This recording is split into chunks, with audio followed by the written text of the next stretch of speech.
بنگال میں بنا ایک ایسا آئی لینڈ جو اب تک ہزاروں لوگوں کی موت کی وجہ بن چکا ہے۔ اس آئی لینڈ پر رہنے والے لوگ اتنے زیادہ خطرناک ہیں کہ اپنے لوگوں کے سوا کسی کو بھی یہ اس آئی لینڈ پر برداشت نہیں کرتے۔ انڈین گورنمنٹ نے کئی بار ان لوگوں سے بات چیت کرنے کی کوشش کی ہے، لیکن وہاں جانے والی ٹیم یا تو مر کر واپس آتی ہے یا پھر وہ زخمی ہو کر آتے ہیں۔ السلام علیکم، میں ہوں سمیر اور آپ دیکھ رہے ہیں یوٹیوب چینل میر ٹی وی۔ یہ لوگ آج تک اس آئی لینڈ سے باہر نہیں گئے، یہ شکار کر کے ہی گزارا کرتے ہیں۔ ان کے پاس زبردست قسم کے بھالے اور لاتعداد تیر موجود ہیں۔ 1981 میں ایک بحری جہاز جس پر لاکھوں ڈالرز کا سامان موجود تھا، اس جہاز میں خرابی ہونے کی وجہ سے اس کی بریک سینٹینل آئی لینڈ پر لگی۔ آئی لینڈ کے خطرناک لوگوں نے جب اس جہاز کو رکا ہوا پایا تو اس پر نیزے اور تیر پھینکنے لگے۔ کیونکہ جہاز ان کی پہنچ سے کافی دور تھا، اس لیے ان کی طرف سے پھینکی گئی کوئی چیز جہاز پر موجود لوگوں کو کوئی نقصان نہیں پہنچا سکی۔ اس کے بعد ان وحشی لوگوں نے ایک لکڑی کی کشتی بنانے کی تیاری کی۔ اس سے پہلے کہ وہ لوگ اس جہاز کے ورکرز تک پہنچتے، ریسکیو ٹیم نے ہیلی کاپٹر کی مدد سے سارے ورکرز کو سیو کر لیا تھا۔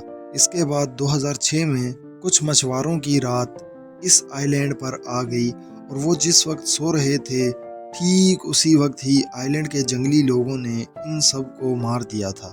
اس آئی لینڈ کے بارے میں کئی سارے واقعات بتائے جاتے ہیں، جیسا کہ 1896 میں ایک قیدی جیل سے فرار ہونے کے بعد اسی آئی لینڈ پر پہنچا۔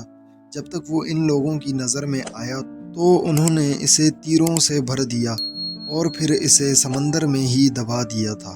1974 میں ایک ڈاکومنٹری ٹیم یہاں رہنے والے لوگوں کے بارے میں ڈاکومنٹری بنانے کے لیے ایک کشتی کی مدد سے وہاں پہنچے تو ان لوگوں نے ان پر حملہ کیا، جن میں سے ٹیم کے کچھ لوگ مارے گئے اور کچھ لوگ جان بچا کر وہاں سے نکلنے میں کامیاب ہو گئے تھے۔ اس کے علاوہ 2004 میں خطرناک طوفان آنے کے بعد انڈین گورنمنٹ کو ان کی فکر ہونے لگی۔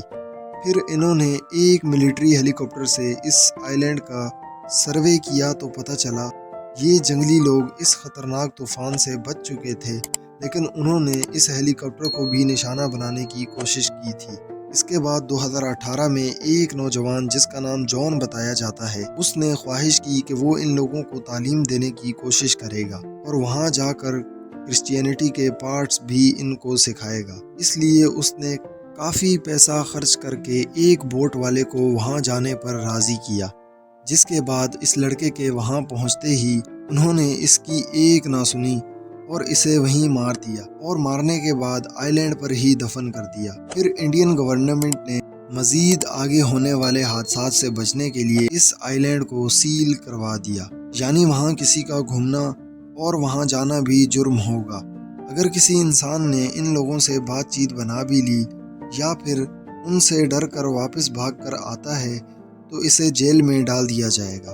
وہاں کی گورنمنٹ کا ماننا ہے کہ ان لوگوں کو اکیلا ہی رہنے دیا جائے، کیونکہ ان لوگوں کی تعداد کافی کم ہے، یعنی یہ مل کر 150 سے 200 تک ہوں گے، جن میں عورتیں اور بچے شامل ہیں۔ ریسرچرز بھی یہی کہتے ہیں کہ انہیں اکیلا ہی رہنے دیا جائے تو بہتر ہوگا۔ ہو سکتا ہے اگر انہیں ملٹری پاور سے واپس لے بھی آیا جائے تو ہو سکتا ہے یہ ہم عام انسانوں کے ساتھ نہ رہ سکیں یا پھر ان کے باہر آنے سے عام لوگوں کو مسئلہ ہو۔ انڈین گورنمنٹ کا کوئی بھی قانون ان پر لاگو نہیں ہے۔ اس دنیا میں بس ایک یہی آئی لینڈ نہیں بلکہ بے شمار ایسے خطرناک اور پر اسرار آئی لینڈ ہیں جہاں پر کوئی نہ کوئی ایسی طاقت موجود ہے جو لوگوں کو وہاں جانے سے روکتی ہے، جس پر ہم مزید بھی ویڈیوز بنائیں گے۔